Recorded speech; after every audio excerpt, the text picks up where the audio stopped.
of a car accident on Detroit's west side. It's being felt across the city tonight. The crash killed a young woman who was planning to donate one of her kidneys to a member of her church, and at the time of the accident, she was just moments away from picking up her mother after a trip. Action News reporter Jane Park is live on Detroit's west side at this hour with more on a tragedy that is in many ways beyond comprehension. Jane.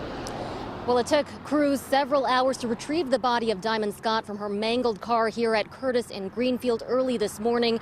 You can still see the shards of glass along the streets. For Diamond's loved ones, it's a painful reminder that her life was taken too soon. Hours after the crash on Detroit's west side, the crowds, the outpouring grief, were proof a special woman had died.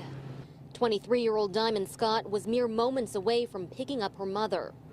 She was coming right to the light, a block away. And I talked to her maybe like 2 seconds. And she said, "Mom, get ready to pull up." And I said, "I'm right here." Moments later, a driver ran a red light and crashed into Scott's car. Love and help, that's what she did. Diamond's pastor was among those who rushed to the scene. Tremendously respected by her family, by her friends, by the community, by the church. Diamond's church is where her death takes an even more staggering turn and shows just how special she was.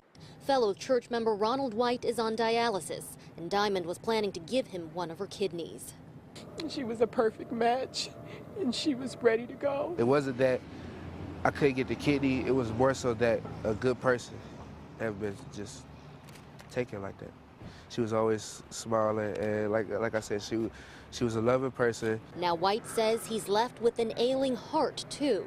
And as police continue to investigate the crash that killed Diamond, he offers sincere condolences to her family. I hope that they could at least cope with this.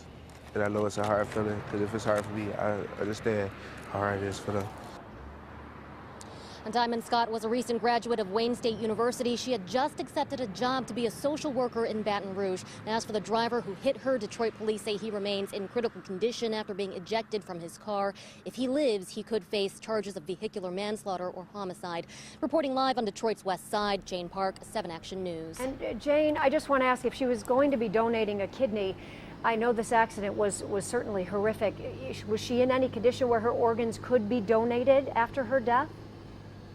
You know, I don't believe she was. The young man who was supposed to receive her kidney received the news this morning, and he said it was just very shocking. Oh, I'm sure it was. What a tragedy. Jane, thank you so much for the live report.